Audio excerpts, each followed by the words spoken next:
¿Cuándo? Esa pregunta que creo que cada uno de nosotros se ha hecho alguna vez en la vida o se la va a hacer. Si usted no se ha hecho esa pregunta, ¿cuándo Dios? Déjeme decirle que en algún momento de su vida usted se va a preguntar, ¿cuándo Dios? Pero entendiendo que esta serie nos va a dar algunas respuestas a unas situaciones un tanto complicadas para nuestra vida, circunstancias que cada uno de nosotros pasamos, pero les voy a prometer algo, al final de la serie vamos a tener respuestas a ese cuándo. Y no le vamos a poner fecha, sino que ese cuándo va a llegar a cada uno de nosotros en la medida que Dios lo permita.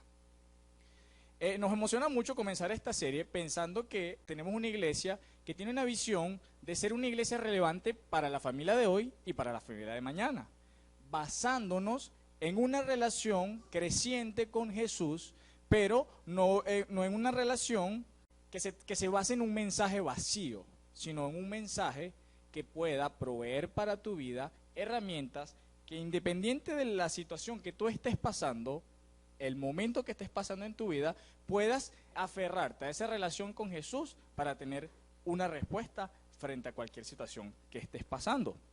Por eso esta relación debe ser fundamentada en una fe firme, una fe sólida. Y de eso se trata en nuestra serie, brindarles herramientas o brindarnos herramientas a nosotros para poder tener una relación creciente con Jesús en una fe firme. Esta serie se trata de eso, que al final de esta serie podamos nosotros atravesar circunstancias y situaciones difíciles y que nuestra fe se mantenga firme, que nuestra fe se mantenga sólida. Eso es el objetivo de esta serie. Nosotros, los cristianos, que somos seguidores de Jesús, los que nos identificamos de cierta manera como seguidores del Señor Jesucristo, pasan algunas cosas por nuestra mente que son muy comunes en todos. Y lo más común que nos pasa es lo siguiente, y si tú no eres un seguidor de Cristo o si nos visitas por primera vez, te vamos a decir qué es lo que nos pasa a nosotros. Hay momentos en nuestras vidas que nosotros los cristianos atravesamos por una crisis, y en medio de esa crisis o de esa situación, lo que hacemos es orar. A ver, ¿cuántos lo hemos hecho? En alguna situación difícil, lo primero que hacemos es orar, pidiéndole a Dios una respuesta, pidiéndole a Dios una ayuda, pidiéndole a Dios que nos ayude a solventar esa situación difícil. En muchas de esas situaciones, a veces no vemos una respuesta de Dios. A veces oramos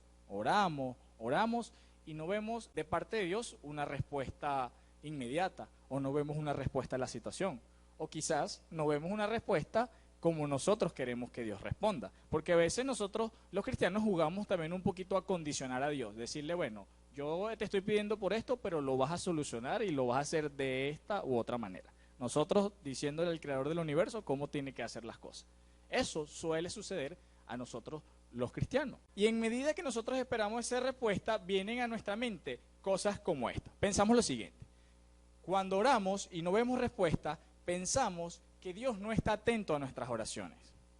Pensamos que Dios no me está ayudando. Y pensamos que Dios no está cooperando conmigo. E incluso llegamos a pensar que Dios está llegando tarde.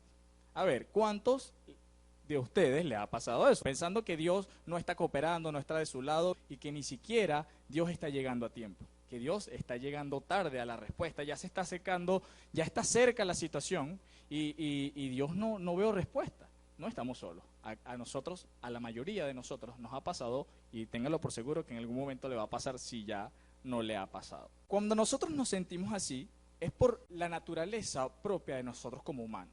Naturalmente, nosotros nos empezamos a sentir desesperados porque no vemos respuesta de Dios. Nos empezamos a sentir como agobiados porque Dios no está respondiendo en la inmediatez de nuestra oración. Nosotros empezamos a sentirnos como que, bueno, Dios, ¿qué es lo que está pasando? ¿Estás llegando tarde?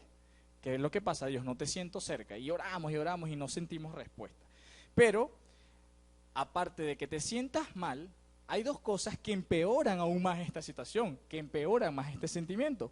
Y son dos cosas. Número uno, los predicadores. Personas como yo, como nuestro pastor, como Jorge, como personas que transmiten un mensaje de Dios, que nos enseñan de la palabra, que nos enseñan acerca de la vida de Jesús, que nos enseñan acerca de estos mensajes y que bueno, tú vienes y le dices, mira, tengo esta situación difícil, estoy orando por esto, no estoy viendo respuesta de Dios. ¿Y qué es lo primero que nos dicen? Tienes que creer.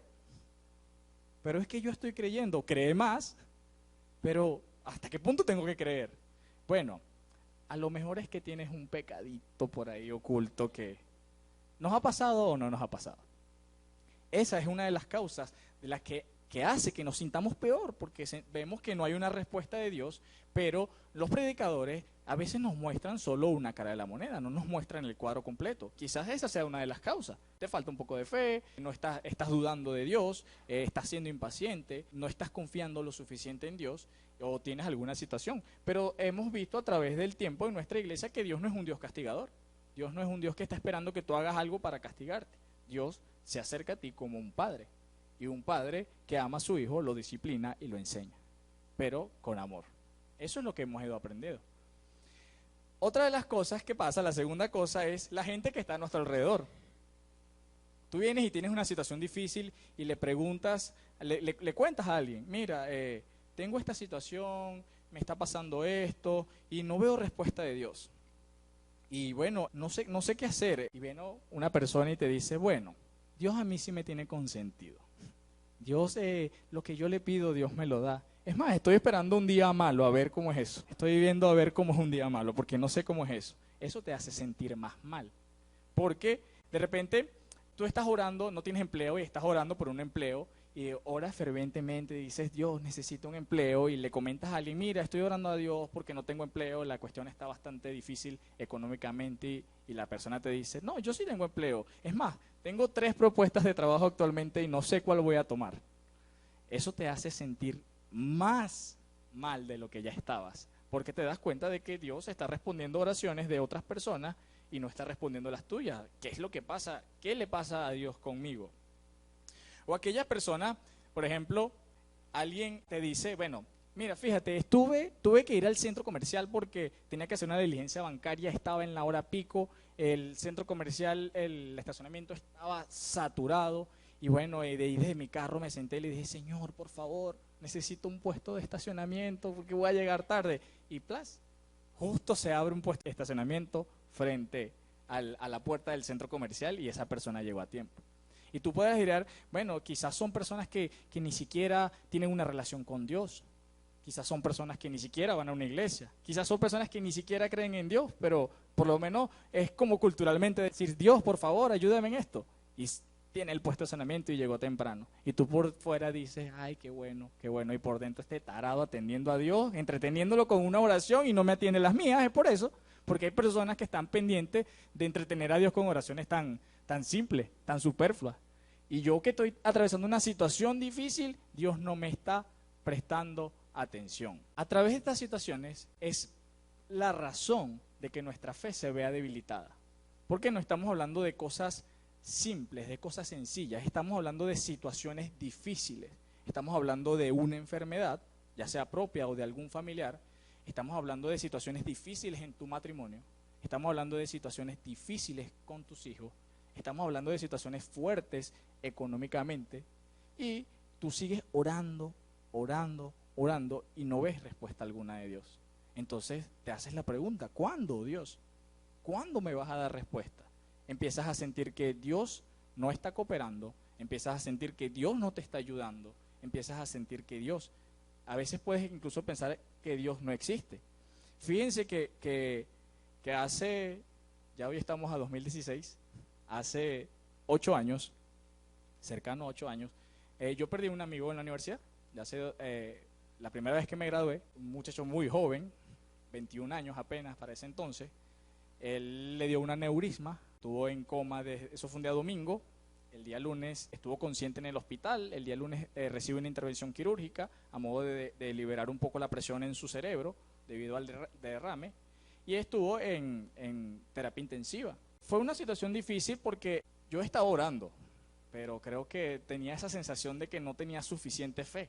Es algo que yo experimenté en ese momento, por eso les puedo decir que a todos nos ha pasado en ese momento. Incluso estuve en el hospital, creo que desde el lunes hasta el viernes, dejé de ir a clase, estaba muy pendiente, pero no sé si no fue que no tuve la valentía o me aferré a la fe de que mi amigo se iba a levantar de esa cama y ni siquiera entré. Yo estaba ahí y solo veía sus pies. Me sacaron como más de 100 veces, creo. No sé cuántas veces me sacó la gente del hospital, pero de alguna manera lograba colarme y llegar a estar ahí acompañándolo. Porque tenía la certeza y tenía la fe de que mi amigo se iba a levantar de esa cama. Resulta ser que el día jueves tuve que bajar a Caudare, recibí una llamada de una compañera. Me dice que él acaba de fallecer. Yo no lo podía creer. O sea, yo le decía que era... O sea, entré como en una etapa de negación justo en ese momento y era imposible que él hubiese fallecido porque la operación había parecido un éxito. Le habían colocado una llave, una válvula, algo que drenaba un poco la presión en su cerebro, pero la válvula estaba averiada y reportaba una presión que no era y su cerebro ya estaba comprometido. Tuvo una muerte cerebral y sus padres decidieron desconectarlo en ese momento. Para mí fue un golpe fuerte para mi fe, porque yo estaba aferrado y llegué un momento a dudar que Dios no existía, o por lo menos no me escuchaba a mí. Yo decía, o sea, ¿cuántas personas no están orando porque mi amigo se levante de esa cama? ¿Cuántas personas no estaban aferradas a su fe creyendo que mi amigo se iba a levantar? Y obviamente pasé por una etapa difícil en mi relación con Dios porque yo sentí en ese momento que Dios no estaba cooperando conmigo. Estaba sintiendo que Dios llegó tarde, que Dios no estaba haciendo lo que yo le estaba pidiendo. Pero a medida del tiempo vamos entendiendo que Dios nunca llega tarde y que Dios no se equivoca. Hay tres cosas que hacen que nuestra fe se afecte y llega a nuestra mente cosas como esta. Si Dios está en silencio, entonces Dios está ausente. Cuando sentimos que Dios no nos habla, entonces Dios está ausente. Si Dios no está contestando mis oraciones, tal vez Dios ni exista. Y si existe, yo no le intereso. Y tendré que dar 1 o 2 pasos hacia atrás, porque ¿qué sentido tiene seguir a un Dios que no me responde o un Dios que yo no le intereso? Eso pensaba yo. Eso pensé yo durante mucho tiempo mientras trataba de recomponerme de la pérdida, porque era algo...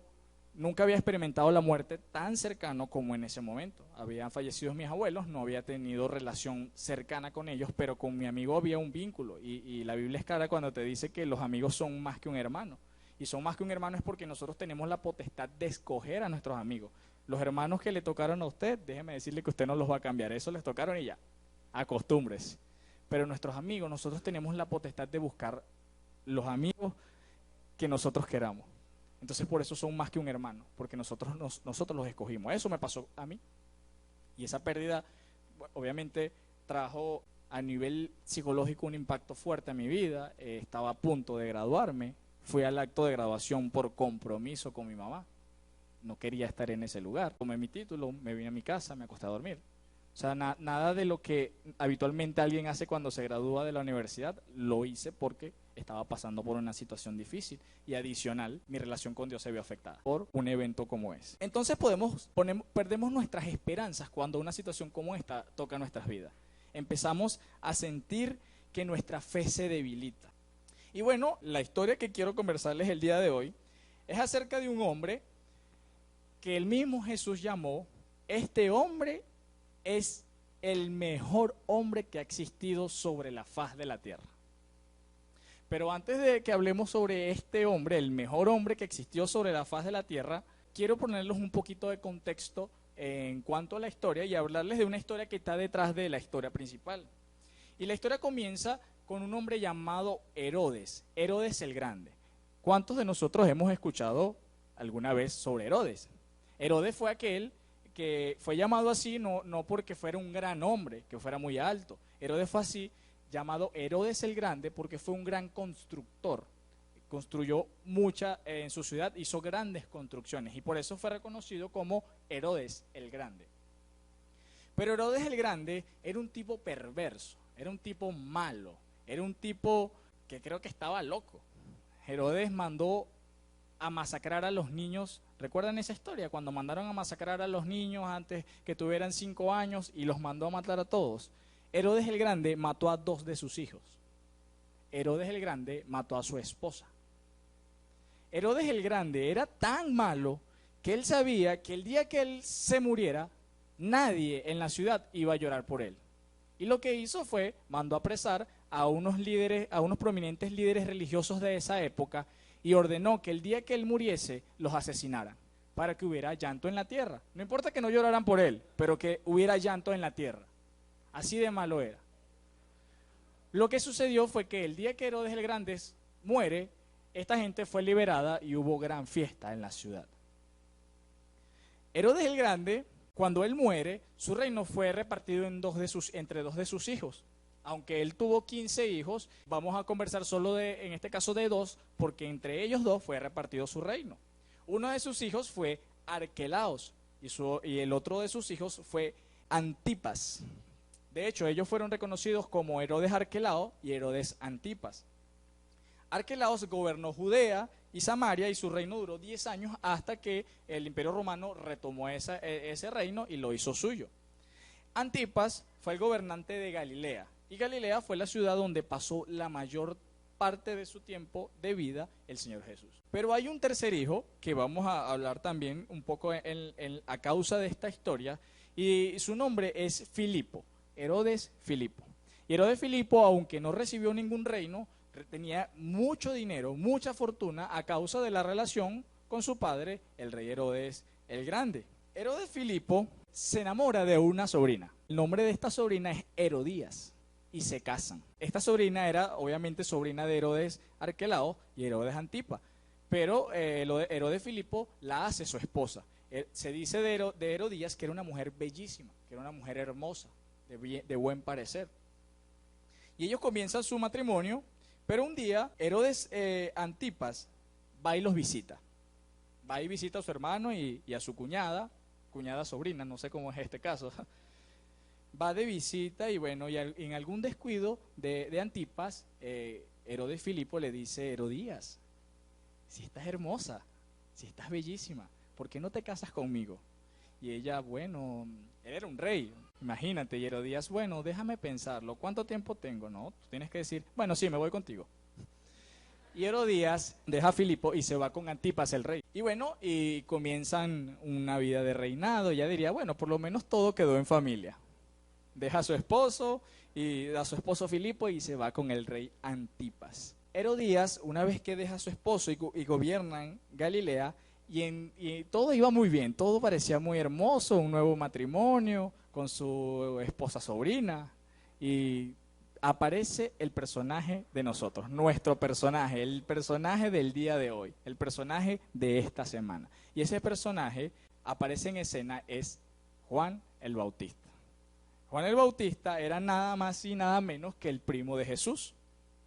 Juan el Bautista era un profeta que de parte de Dios llevaba un mensaje de salvación, un mensaje de arrepentimiento, diciéndole a la gente en las plazas que se arrepintiesen de su pecado, que mirasen hacia Dios, que volteasen su corazón hacia Dios, y lo hacía todos los días. Pero cuando aparece el rey y aparece Herodías, Juan el Bautista comienza a cambiar su mensaje. Y aparte de que hablaba de salvación, le decía: Herodías, estás mal, eres una adúltera.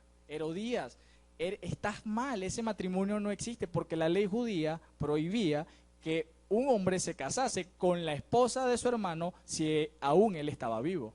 Y adicional, era su sobrina.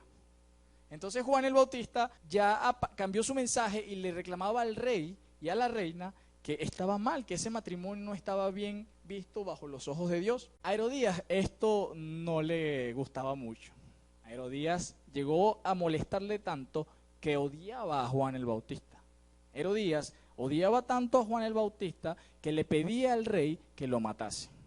Pero resulta ser que Juan el Bautista era tan preciado y era un hombre justo que el pueblo lo amaba. La gente popular del pueblo o la masa del pueblo amaba tanto a Juan y escuchaba tanto sus enseñanzas que para el rey no era conveniente mandar a matar a Juan. Lo que hace para anular un poco a Juan es meterlo preso, porque él en su conversación incluía ese elemento: Herodías, estás mal, Herodes, estás mal, estás haciendo lo malo delante de los ojos de Dios. Pero el rey Herodes le gustaba mucho escuchar la otra enseñanza que daba Juan el Bautista. Veamos un poco lo que dice Marcos 6. En efecto, Herodes había mandado arrestar a Juan y que lo encadenaran en la cárcel. Herodes se había casado con Herodías, esposa de Filipo, su hermano.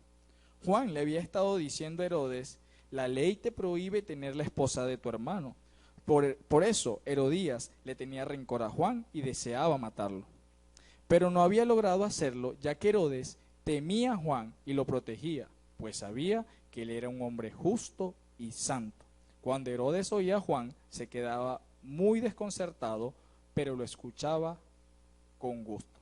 Y entonces lo que hizo fue meterlo preso. Entonces el cuadro es el siguiente.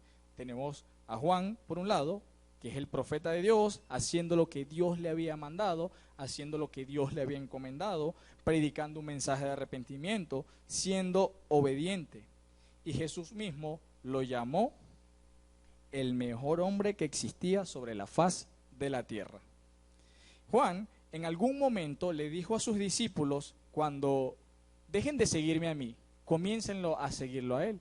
Y se hacía referencia a Jesús. Cuando en algún momento Juan bautizó a Jesús, los cielos se abrieron y se oyó una voz desde el cielo que decía: este es mi Hijo amado, en el cual tengo complacencia. Este es el Cordero que viene a quitar el pecado del mundo. Eso sucedió cuando Juan el Bautista bautizó al Señor Jesús.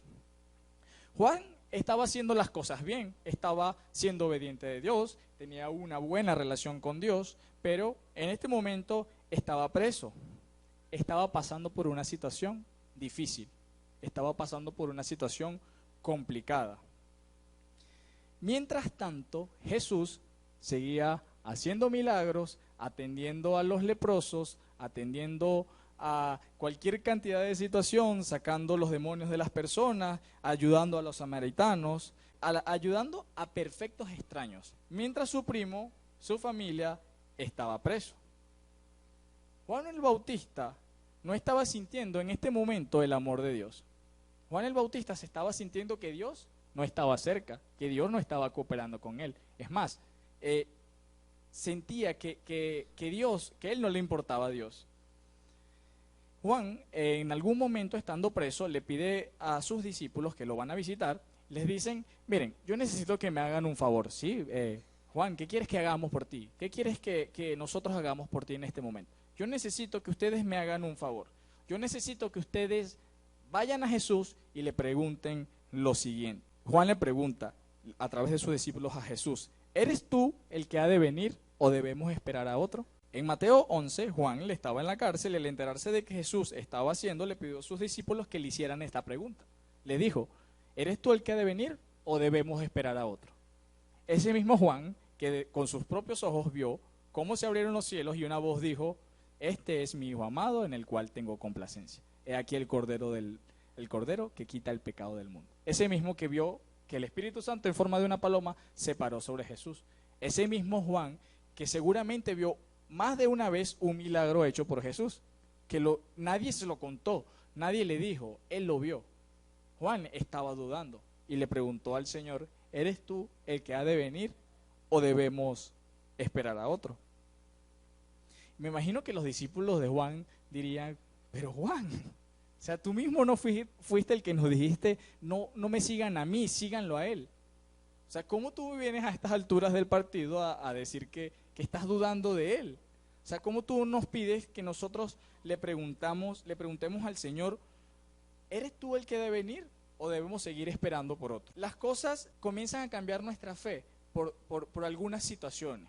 Por ejemplo, un ejemplo de cosas que cambian para bien. Las cosas van mal en tu negocio, las cosas van mal en tu trabajo, tenías un trabajo y ya no lo tienes, o estás pidiéndole a Dios por un trabajo: por favor, Señor, dame un trabajo. Dios te da un empleo, pero resulta ser que en este empleo bien remunerado, con todas las condiciones de ley, comienzas a distanciarte de Dios porque ya no tienes tiempo para ni siquiera venir a la iglesia. Trabajas de lunes a lunes y ni siquiera tienes tiempo de sentarte a leer un poquito de la palabra de Dios, no tienes tiempo en la semana.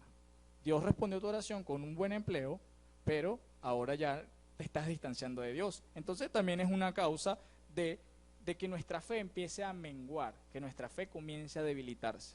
Una situación que al principio parece buena, pero al final resulta ser que está cambiando nuestra perspectiva acerca de Dios. Nos distanciamos de Dios y nuestra relación con Él se afecta. Tal vez si hay alguien soltero que está pidiendo por una novia o por un novio y ya la oración ya tú ves que el tren está como lejos, ya la última estación y estás ahí ya fervientemente, Señor, por favor, no permitas que nadie se pierda esta bendición.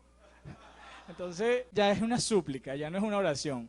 Entonces, pero resulta ser que, bueno, Dios te regala una maravillosa novia, un maravilloso novio, y ya no tienes tiempo para venir a la iglesia porque los domingos hay que salir, porque los miércoles, los lunes, y entonces ya es una cosa que es buena, pero que nos hace distanciarnos de Dios, que nos hace perder esa fe firme que teníamos. O tal vez nuestra historia es muy similar a la de Juan.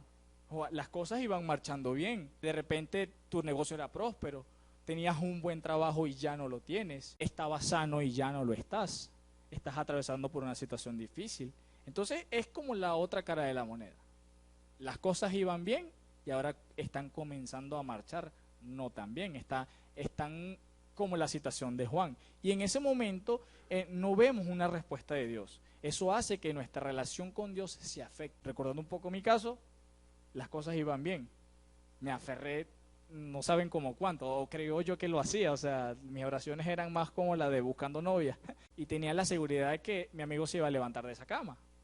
Pero Dios tenía un plan, o sea, y eso uno lo entiende con el tiempo. Yo no les puedo prometer que lo van a entender de una vez. Dios va a trabajar con cada uno de nosotros de una manera particular. En mi caso lo hizo a través de ese tiempo. Si no, al día de hoy yo no estuviese en este lugar. No sé, creo que dónde estaría. Porque si pasamos por un momento difícil, un desierto, es como un vacío, pero llega un momento en que Dios con lazos de amor te rescata y te lleva hacia sus brazos. Y Dios te hace entender que aunque no tuviste la respuesta que querías, Dios siempre llega a tiempo. Dios siempre coopera con nosotros y Dios siempre está presente. Con Juan estaba pasando lo mismo, él estaba atravesando un momento de dolor, un momento difícil. Y la naturaleza del dolor que nos hace pasar a través de las crisis es esa. Llega a nosotros, las crisis hacen que en nuestras vidas llegue una pequeña cuota de dolor o una gran cuota de dolor. Todas las crisis van a hacer que usted experimente una cuota de dolor. Y ese dolor no nos permite ver más allá de nuestra prisión, no nos permite ver más allá de nuestros alrededores. Es como cuando usted imagínese que está metido dentro de una botella. Mientras más dentro de la botella estemos metidos, más difícil se nos hace ver la etiqueta.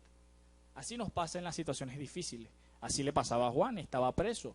Y él no podía ver más allá de la situación que él estaba pasando. Y comenzó a dudar, comenzó a pensar, ¿eres tú el que ha de venir o tengo que seguir esperando por otro? ¿Eres tú el que ha de venir o tengo que aguantarme y esperar que haya otra señal? Aun cuando todas las señales ya estaban dadas. Ya los profetas antes habían hablado de Jesús, antes de su nacimiento, y todas las señales apuntaban que Él era. Y Juan había visto los milagros que había hecho el Señor, pero estaba dudando, porque estaba dudando. En medio de esto se afecta nuestra fe, pero es posible que exista un componente de egoísmo y egocentrismo cuando pasamos por una crisis. ¿Por qué? Cuando me pasa a mí, por ejemplo, si vemos noticias y leemos un poco el periódico y vemos que en algún lugar hay un terremoto, hay un tsunami, que en nuestro país, por ejemplo el caso de Vargas, ¿cuántos de nosotros oramos por esas personas? Que usted ve las noticias y hay un terremoto en Beijing, en China, en Nepal. ¿Cuántos de nosotros oramos por esas personas? Señor, una pequeña oración por lo menos, Señor, apiádate de esas personas, sana sus corazones, dales alivio. Y muchas veces si podemos incluso colaborar económicamente también lo hacemos. Pero ¿por qué la cosa es tan distinta cuando la situación me pasa a mí? Porque es tan difícil orar, es tan fácil orar por otros, pero es tan difícil orar por mí cuando la situación se torna complicada. ¿Saben por qué? Porque le está pasando a otros y no a mí. Entonces tenemos una frase que dice así: cuando a ti te pasa algo, yo oro. Cuando a mí me pasa algo, yo dudo. Eso le estaba pasando a Juan. Cuando a alguien le pasa algo, es fácil orar por alguien. Pero cuando algo difícil nos pasa a nosotros, dudamos. Es más fácil dudar que creerle a Dios en una situación difícil. Mi fe se debilita cuando Dios no le presta atención a mi felicidad y sí le presta atención a la felicidad de otros. Mi fe comienza a resquebrajarse, deja de ser firme, deja de ser fuerte. Cuando algo me pasa a mí, hay una cuota de dolor. Y ese dolor reduce nuestras vidas, reduce nuestro mundo. No vemos más allá de lo que está a nuestro alrededor. Nos sentimos como pobres cucarachitas.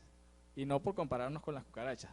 pero nos sentimos insignificantes, porque vemos que el Dios que fue capaz de crear el universo no tiene tiempo para responder una oración. ¿Cuántos tuvieron la oportunidad de ver una película de Jim Carrey llamada Todopoderoso? ¿Verdad? Muy chistosa la película, muy buena, por cierto. La historia, para el que no la ha tenido la oportunidad de ver, es una película de humor, pero trata sobre que Jim Carrey se sentía menos que nadie, se sentía menospreciado y ni siquiera se sentía cercano a Dios.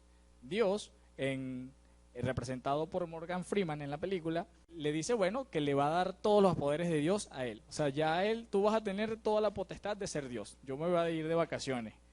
Y bueno, Jim Carrey, bueno, se vuelve Dios, se vuelve con los poderes de Dios, que separa la sopa, hace una gran cantidad de cosas. Llegado un momento en la película, Jim Carrey comienza a escuchar en su mente muchas voces, y eran plegarias de las personas, orando y orando y pidiéndole a Dios que solventara algo. Pero como Dios ya estaba de vacaciones, le correspondía a él solventarlas. Y bueno, se aparece Dios y él le pregunta, ¿qué puedo hacer con esto? Ya oigo demasiados ruidos en mi cabeza. Bueno, mientras más tarde, más vas a tener. Entonces debes comenzar a responder por todas las plegarias que estás recibiendo. Bueno, inteligentemente Jim, el personaje, dice, bueno, voy a poner todas las plegarias en archivos, y se llenó toda su sala de estantes y archivos y vio que ocupaba mucho volumen. Dijo, no, mejor las vamos a transformar en notitas de esas, de pegantinas amarillas, y se forró todo, hasta el perro forrado, con notitas de recordatorio de las plegarias. Y dijo, no, esto es muy complicado, mejor vamos a digitalizarlo. Y lo transformó en una computadora, a especie de un correo electrónico. En ese momento se da cuenta que tiene más de 3 millones de correos electrónicos, y comenzó uno por uno a contestar y a contestar y a contestar, y cuando creía que ya había terminado, la cuenta había subido. Entonces, inteligentemente dijo, bueno, yo voy a solucionar esto más fácil. Seleccionó todos los correos o todas las plegarias que habían llegado y les dijo sí a todas. El caos que se formó, imagínense esto, que Dios nos diga sí a todas nuestras oraciones. Como en el caso de la película, que es un poco de humor, pero usted se da cuenta, ¿cuánta gente en la película se ganó la lotería?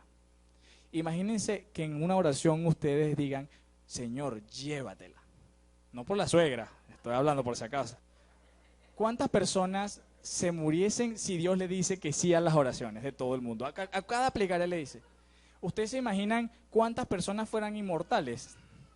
Si alguien está enfermo y usted ora y la respuesta va a ser sí todo el tiempo, nadie se muere, o los que se mueren es porque alguien oró por ellos. Espero nadie ore por mí de esa manera. Pero jocosamente en la película ejemplifican esto, que si Dios nos responde que sí a todas nuestras oraciones, este planeta se vuelve un caos. Desde nuestra cárcel de dolor, desde nuestro punto, nosotros siempre queremos que Dios diga que sí. Yo quería que Dios dijera que sí, que mi amigo se levantara de esa cama. Aun cuando los médicos, y miren esta parte que uno se vuelve egoísta. Creo que el día miércoles, después de la operación de Pedro, los médicos reportan que el lado derecho de su cerebro va a tener problemas si él se levanta de esa cama. La esperanza era que se levantara, pero ya él no iba a ser el mismo del día domingo, antes que le diera el aneurisma. Mi parte egoísta decía, no me importa, yo quiero que se levante. O sea, no me importa que él esté en una silla de ruedas, y él era atleta, él practicaba halterofilia, practicaba algunos otros deportes, y siempre estaba activo, y eso ya no iba a pasar más en su vida si él se levantaba. Eso decían los médicos. Pero yo me aferraba a la fe y a mi egoísmo y decía, él se tiene que levantar. No me interesa si va a estar en silla de ruedas, lo empujamos y ahí vemos cómo hacemos. Era egoísta. Pero imagínense que Dios diga sí a cada una de nuestras oraciones. Imagínense que Dios conteste que sí a cada una de nuestras plegarias. Entonces, ejemplificado en esa película, Dios a veces sentimos que llega tarde, o a veces que Dios no está cooperando. Pero entendiendo que Él es Dios, Él sabe que es lo mejor que nos conviene. Aun cuando la situación parezca difícil o sea difícil en nuestras vidas, Dios siempre sabe lo que es necesario. Dios siempre va a saber en nuestras vidas qué es lo mejor para nosotros. Bueno, en algún momento Juan vio cómo los cielos se abrieron y llegó a dudar. Juan caminó con Jesús, pero era porque él estaba preso, él estaba en una situación difícil. Y fíjense, ¿recuerdan la pregunta que le hizo a Jesús? Bueno, la respuesta que Jesús le dio fue la siguiente. Los discípulos fueron a acercarse a Jesús y le hicieron la pregunta y la respuesta vemos en Mateo 11 lo siguiente. Jesús les dice a los discípulos, vayan y cuéntenle a Juan lo que están viendo y oyendo. Díganle a Juan, los ciegos ven, los cojos andan, los que tienen lepra son sanados, los sordos oyen, los muertos resucitan, y a los pobres se les anuncian las buenas nuevas. ¿No era más fácil para Jesús contestarle, sí, yo soy? Pero él sabía que si le contestaba a Juan, sí, yo soy el que ha de venir, no debes esperar más. Juan, cuando los discípulos iban, mira Juan, Jesús dijo, sí, él es.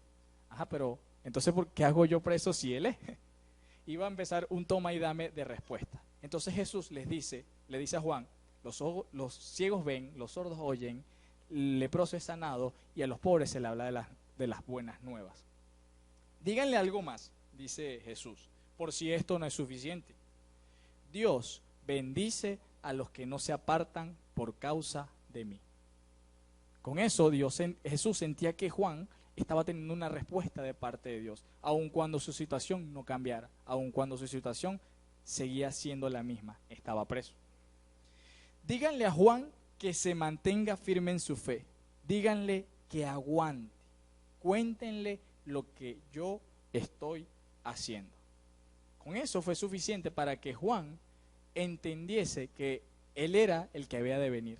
No solamente porque él había visto los milagros de Dios, no solamente porque él lo había vivido. Él había entendido porque Dios le dijo que no se debilitara su fe, aun cuando la situación se tornara difícil. Los discípulos, yo me imagino que se irían a camino después de esa respuesta y dirían, ¿será que Jesús y Juan están peleados? Bueno, al final son primos, la familia siempre vive a veces agarrada y debe ser por eso que él no lo está sacando de la cárcel. ¿O será que Juan hizo algo malo y nosotros no sabemos? Porque es muy fácil para nosotros como humanos juzgar. Si no vemos la respuesta de Dios en alguien te dice, estoy orando por esta situación. Mucha gente podrá decir, no, es que Said está seguro sumergido en un pecado que su amigo no se levantó. Hasta mismo yo lo llegué a pensar. Yo decía, pero es que no era solamente mi fe, era la fe de un montón de gente que estaba orando porque él se levantara de esa cama. Entonces, somos muy rápidos para juzgar la situación porque no entendemos lo que Dios está haciendo. Jesús decía que Juan era el hombre más grande sobre la faz de la tierra, pero los discípulos le dicen, ¿y lo vas a dejar preso todavía? Sí. Así Jesús hiciera lo que hiciera, la situación de Juan iba a seguir preso aun cuantas veces él orara. Juan iba a seguir preso aun por cuán bueno fuera, él iba a seguir preso. Su situación no iba a cambiar.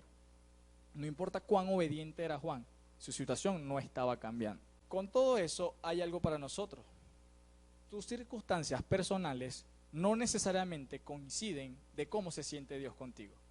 A veces creemos que mis circunstancias personales tienen que ver cómo se siente Dios conmigo. No, si Dios no está respondiendo a mi oración, debe ser que yo estoy haciendo algo mal, debe ser que Dios me está castigando, debe ser que estoy pagando algo que hice y Dios se está vengando conmigo.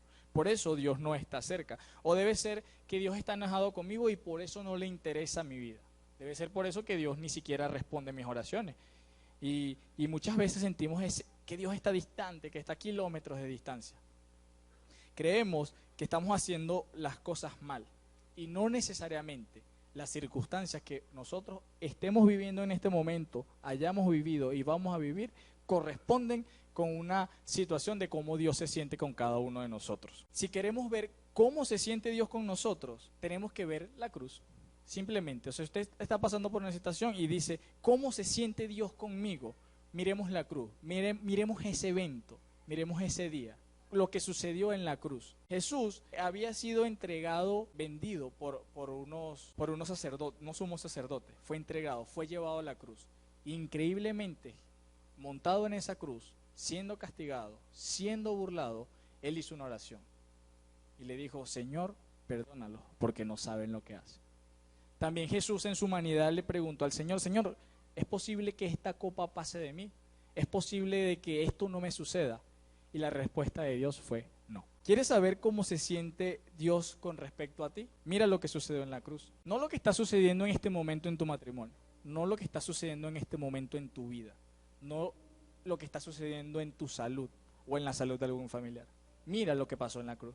Mira ese alguien que fue capaz de amarte, de entregar su vida, solo porque hoy estuvieses aquí. Recuerda, todo lo que, cuando estés pidiéndole algo a Dios con todas tus fuerzas, pidiéndole esa respuesta, que estás sintiendo que Dios no está cerca, cuando estás pidiendo por un milagro, que Dios te saque de una crisis, recuérdate lo que ha hecho Dios en tu vida. Recuerda lo que Dios, mira alrededor, mira lo que está haciendo Dios en la vida de otras personas. Mira lo importante de la relación de Dios con otras personas. No mires lo que está pasando en tu vida. Y aunque quizás la respuesta a tu oración nunca llegue, nuestra fe no debe debilitarse. Nuestra fe no debe fracturarse, porque debemos confiar que aquel que nos amó fue capaz de dar su vida en una cruz, porque estemos el día de hoy en este lugar. Recuerda lo que Dios ha hecho en tu vida. Recuerda que en ese momento Dios fue real, y ese mismo Dios que fue real en el pasado es real hoy mismo. Ese mismo Dios que fue real en tu matrimonio, en una situación difícil, o en la situación difícil de otro matrimonio, es ese mismo Dios real que está hoy aquí para decirte, cuenta conmigo. Ese mismo Dios que está diciendo, yo voy a cooperar contigo. Es ese mismo Dios que te está diciendo hoy, yo no estoy lejos y yo nunca llego tarde. Ese mismo Dios está el día de hoy aquí en tu vida y en tu situación. Fíjate, para Juan las cosas no terminaron nada bien. Para Juan la situación no cambió. Juan fue decapitado y su cabeza fue presentada en una bandeja de plata en medio de una fiesta, en medio de mucho alcohol, de mucha música, porque Herodías lo odiaba tanto. Y Juan, a pesar de que el rey no quería matarlo, su esposa sí. La hija de Herodías bailó para el rey y el rey le ofreció, pídeme lo que quieras, si quieres la mitad de mi reino te la doy, lo que quieras yo te lo doy. Herodías le preguntó a su mamá, la hija de Herodías le preguntó, el rey me está diciendo que le pida lo que quiera, ¿qué le pido? Pide la cabeza de Juan el Bautista. La situación de Juan no cambió, Jesús no hizo nada por él, Jesús no lo sacó de la cárcel, pero aún así la fe de Juan no se fracturó, la fe de Juan no cambió. Y eso es lo que te pido, que tu fe, a pesar de la situación, a pesar de que pierdas a alguien, que alguien se muera y tu oración sientas que no funciona, Dios nunca va a llegar tarde a tu vida. Dios nunca va a fallarte y Dios siempre va a cooperar contigo. No es fácil, se los digo, no es fácil atravesar ese momento y va a pasar un periodo en que sientas que Dios no está cerca, pero Dios con lazos de amor te va a rescatar y con lazos de amor te va a acercar a Él y te va a decir, yo siempre estoy contigo, nunca voy a llegar tarde, nunca te voy a fallar. Lo más importante entre la interacción de Juan, los discípulos y Jesús es que aprendamos que Dios bendice a los que no se aparten a causa de Él. Eso fue lo principal que le dijo Jesús que entendiese Juan. Dios bendice a los que no se apartan por causa de Él. Y Jesús antes de partir le dijo, en el mundo van a tener aflicciones, en el mundo van a tener situaciones difíciles, en el mundo van a tener pérdidas, pero les dejo al Espíritu Santo, que es el que los va a consolar. Ese mismo Espíritu Santo que hace un rato nos ministraba, ese mismo Espíritu Santo que tocaba nuestros corazones y decíamos que su reino se establezca en este lugar. Pidamos que ese reino se establezca en nuestras vidas y en nuestra situación difícil. Amén. Dios conoce tu nombre, Dios conoce tu situación, Dios conoce la oración que cada uno está haciendo, Dios conoce mi oración. Dios sabe cómo nos sentimos, pero Dios sabe que cuando nos mantenemos firmes en la fe, al final vamos a ver la bendición de Él. Y aun cuando no veamos respuesta a nuestras oraciones, aun cuando recibamos un no por parte de Dios, entendiendo de que si Dios dice sí a todo lo que queremos, este mundo se vuelve un caos. Pero Dios conoce cada petición de tu corazón. Dios conoce cada situación por la que tú estás pasando. Dios no está ausente, Dios no está alejado de ti. Acércate a Él y que nuestra fe se mantenga firme a pesar de lo que sentimos. Amén. Señor, quiero darte gracias porque nos hablas, Señor, porque nos bendices, Señor, a través de enseñarnos que tú nunca estás ausente en nuestras vidas, que tú, Señor, siempre estás de nuestro lado, Señor, y más importante aún, Señor, que tú nunca llegas tarde, Dios. Te doy gracias por tu presencia en nuestras vidas, Señor. Y permite, Señor, que a través de situaciones difíciles nosotros podamos más bien acercarnos a ti, Señor, y confiar plenamente, Señor. Que a pesar de nuestro dolor, Señor, que a pesar de nuestra situación difícil, Dios, tú estás allí junto con nosotros, Señor, brindándonos de tu amor, Señor, brindándonos de tu apoyo, Señor, reconociendo, Señor, que nos amaste tanto, Dios, que fuiste capaz de entregar a tu Hijo para que muriese por nosotros, aún siendo inocente, Señor, aún no siendo merecedor del castigo que recibió, Señor. Te doy gracias, Señor, y mira, Señor, cada uno de mis hermanos, Señor, sus situaciones, Señor, tómala, Señor, en ti, Señor, que ellos puedan recibir el Espíritu Santo para que pueda consolarlos, Señor, y entender, Señor, que aunque perdamos algo, Señor, que aunque la situación se torne difícil, Señor, que la enfermedad se apodere de nosotros, Señor, tú siempre permaneces allí, Señor, en el nombre de Jesús. Amén y amén.